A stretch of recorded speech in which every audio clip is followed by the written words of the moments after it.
जब से राजन शाही का शो अनुपमा शुरू हुआ है, तभी से रूपाली गांगुली किसी न किसी चीज को लेकर सुर्खियों में बनी हुई है।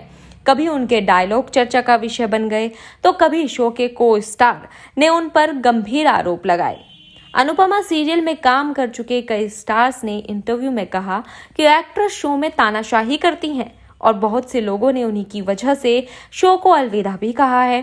अब एक बार फिर रूपाली गांगुली लाइमलाइट में आ गई हैं, लेकिन इस बार किसी को स्टार ने नहीं बल्कि उनकी सौतेली बेटी ने एक्ट्रेस पर गंभीर आरोप लगाए हैं। जी हां, सोशल मीडिया पर एक मैसेज काफी तेजी से वायरल हो रहा है, जिसमें ईशा नाम की एक लड़की ने रूपाली गांगुली को अपनी सौतेली मां बताया है।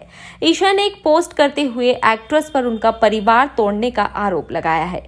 ईशा का कहना है कि वह एक्ट्रेस के हस्बैंड अश्वनी नाग की पहली पत्नी से हुई बेटी है। सिर्फ इतना ही नहीं, एक्ट्रेस की सौतेली बेटी ने उन पर एक्स्ट्रा मैरिटल अफेयर रखने और उनको परिवार से दूर करने का आरोप भी लगाया है। आपको बता दें कि पिछले काफी समय से सोशल मीडिया पर एक पोस्ट तेजी से वायरल हो रहा है, जिसमें ईशा ने लिखा है कि बहुत बेकार है। क्या कोई रूपाली गांगुली की असलियत जानता है? उनका अश्वनी के साथ 12 साल तक अफेयर चला, जबकि वो इंसान पहले से शादीशुदा थे।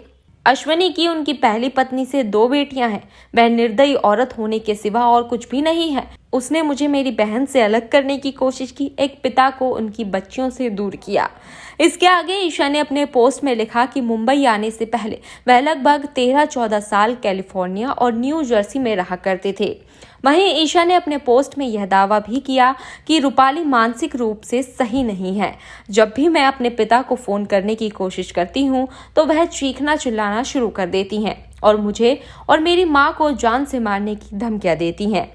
यह सही नहीं है कि उसने अश्वनी की असली परिवार की लाइफ बर्बाद कर दी और यह दिखा रही है कि उनकी रियल लव मैरिज है, जबकि उसने अपनी चाहत को पूरा करने के लिए दूसरों को बर्बाद कर दिया है। ईमानदारी से कहूँ तो उसने बिल्कुल वैसे ही काम किए हैं जैसे रिया चक्रवर्ती ने सुशांत सिंह राजपूत के साथ किए हैं। वह मेरे पापा को अजीबोगरीब दवाइयाँ देती हैं और उनकी जिंदगी को बहुत कंट्रोल करती हैं।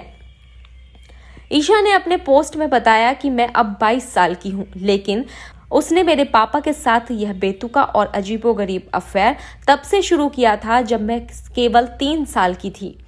क्या कोई सोच सकता है कि यह जानना कैसे होता है कि आपके पापा ने आपको छोड़कर किसी ऐसे व्यक्ति के साथ रिश्ता शुरू कर दिया है जिसे सिर्फ पैसा और पावर चाहिए था। मेरी जिंदगी पहले जैसी नहीं रही और मैंने इतने साल अपने पिता की अनुपस्थिति में दुख झेला है। इन आरोपों के बाद अश्वनी ने ट्विटर पर लिखा कि ये आरोप झूठे हैं। मेरे पिछले रिश्ते से 2 बेटियां जरूर हैं, कुछ ऐसा जिसके बारे में रूपाली और मैं हमेशा से खुले तौर पर बात करते रहे हैं और जिसकी मुझे बहुत परवाह भी है। मैं समझता हूँ कि मेरी छोटी बेटी को अभी भी अपने माता पिता के रिश्ते के टूटने का बहुत दुख है, क्योंकि तलाक एक कठिन अनुभव है जो बच्चों को बहुत प्रभावित और नुकसान पहुंचाता है। लेकिन शादियां कई कारणों से टूटती हैं। मेरी पहली पत्नी के साथ मेरे रिश्ते में कई चुनौतियां थी जिसकी वजह से हम अलग हो गए।